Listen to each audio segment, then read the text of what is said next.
Can you show me again where the laser thing is? It's the big button right in there. Okay, cool. Right after it. It seems like Okay. Let's start.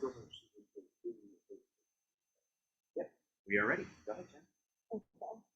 Hello, my name is Shaina, and this is my portfolio critique. Yeah. So, as I said, my name is Shaina. I'm a double major in creative technologies and international affairs with a minor in geology. I'm a Bonner Scholar here at Berry College, and in my free time, I love being on water, literally, and I love traveling. Up there is a picture of me in Norway. But these two are what I do or have done in my time at Berry College.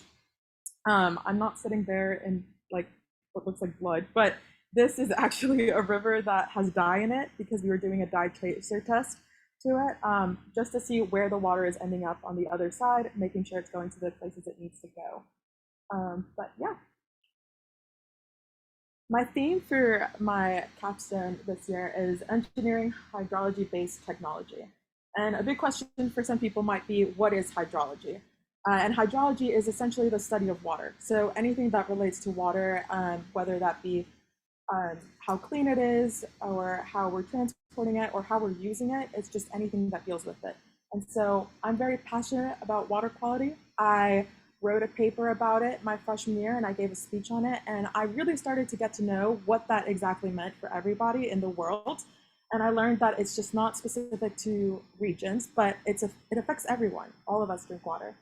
And so I hope you guys get to know a little bit more about what this means to me. And we're going to first start off with mosquito eater.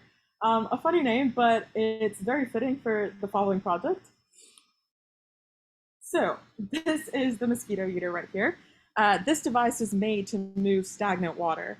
The problem with stagnant water, if you don't know, is the fact that flies and all types of mosquitoes can come and sit on water that is not moving, and they can lay larvae.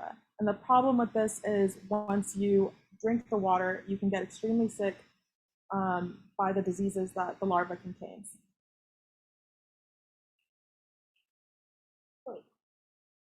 So the way this project worked, it used two propellers, which were 3D printed, and then it used two DC motors, which are the yellow that you see here, and it worked on timers.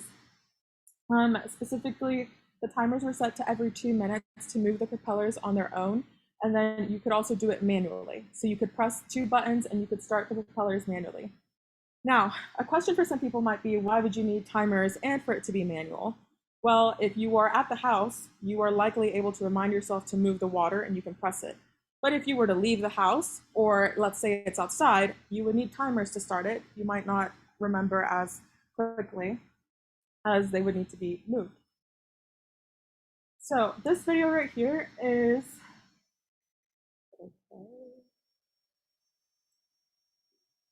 okay. So this video right here is showing the mosquito eater in action. So here it is being done manually, and the propellers are moving the water, which was then stagnant, but it is now moving it, which was good enough because the water is actively moving on the surface, which is really all you need. It is important to note that these propellers here wouldn't necessarily work in a pond, right? It's not really realistic.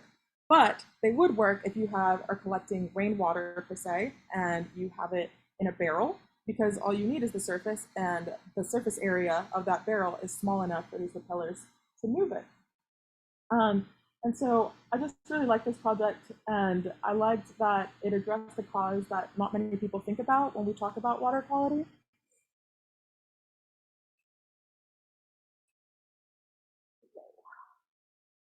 Okay.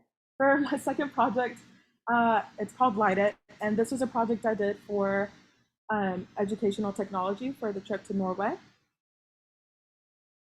So, educational technology can be very helpful in teaching hard concepts.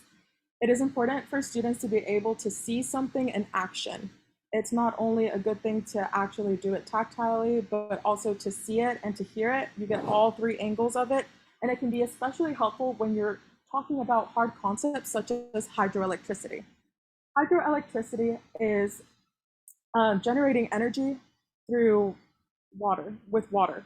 And this is what this is showing here. So I'm going to talk a little bit about what you're seeing on the screen. This right here is a water wheel, and it was 3D printed.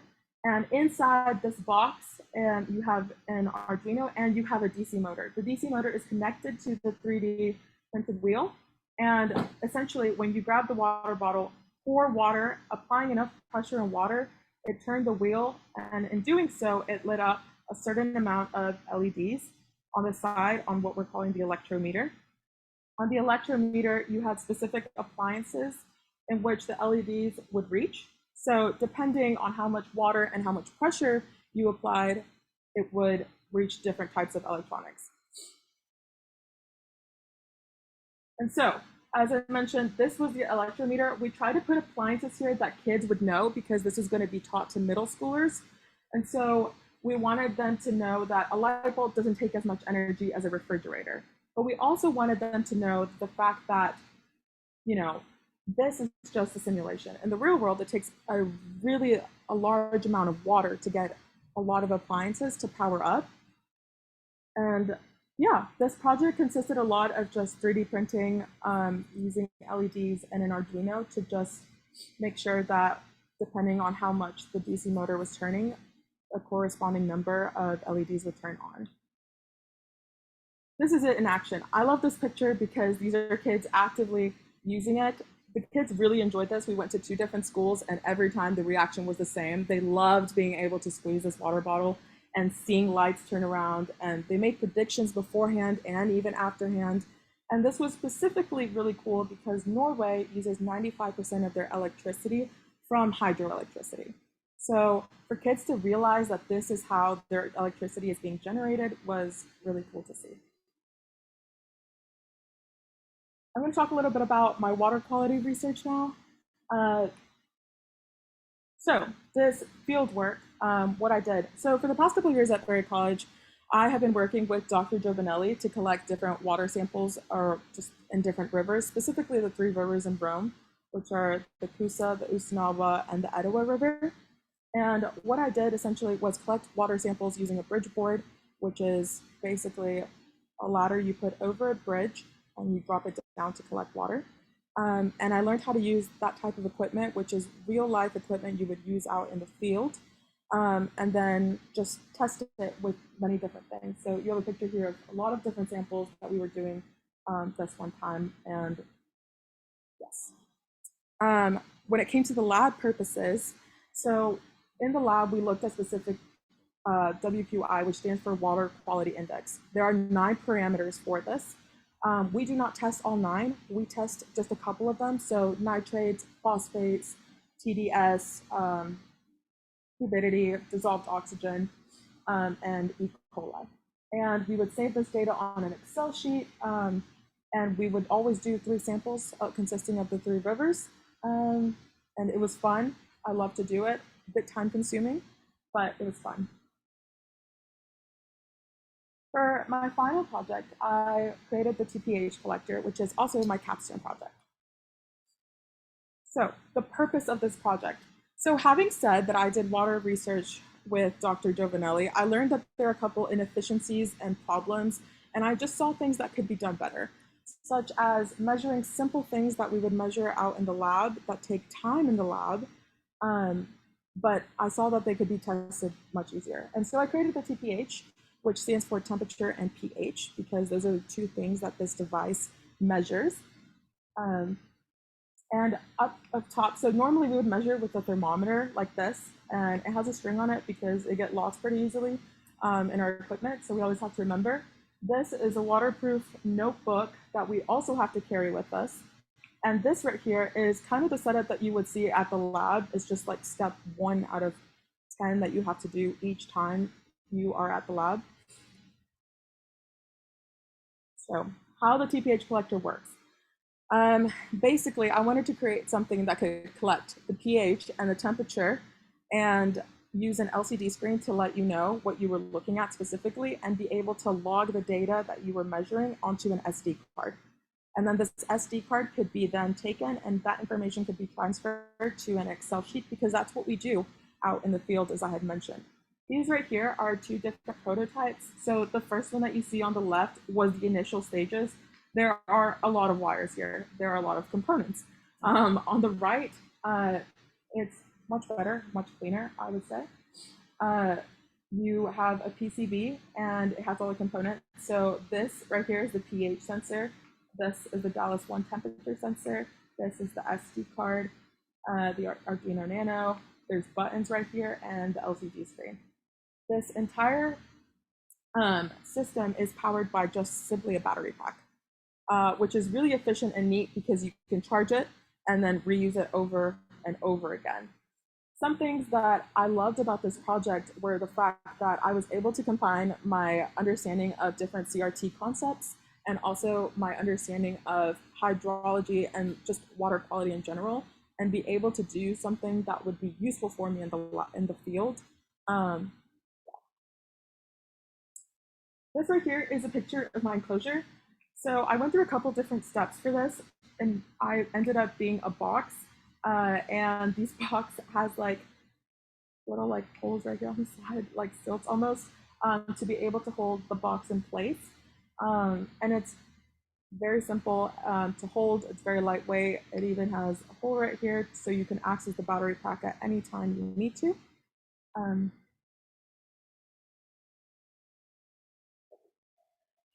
And this is it actually in action. I took the lid off because, well, it was having some problems. But um, here in the video, I'm first using pH calibration fluid right here. And I did this because I wanted to show that the pH sensor was measuring what it was supposed to do. So I take it out of, it's sitting in distilled water, but when it touches the inside of the pH, this is pH calibration fluid. Fun. But so I don't know if you guys could read it, but it did read around what it was supposed to. And this LCD menu interface has 3 different options. You can click the buttons to get through the menu and then also select what temperature, sorry, you can also select which river to go to, and then it will start taking measurements afterwards. Here's me using some tap water. And I put in the temperature probe and the pH probe. And what you should, well, would be able to see on the screen is the fact that the pH is 7.3, which is ideal for tap water. You want your pH level to be a little bit above 7. That's what it ranges. It's never going to be like a perfect 7. So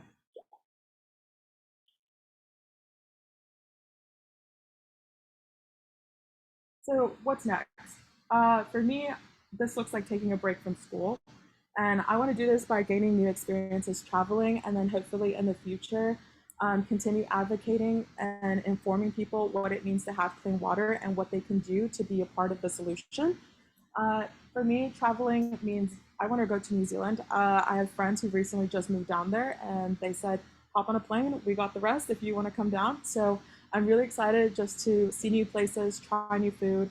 I hope they have ranch because in Norway they didn't have ranch. So that's what I'm really counting on. And then as part of educating others about the importance of water quality, I recently visited the UN on my trip to New York. And what I got out of that UN trip was that there are a lot of bodies and committees that are actively working to reach these sustainable development goals, because water sanitation and water quality is sustainable development goal number 6.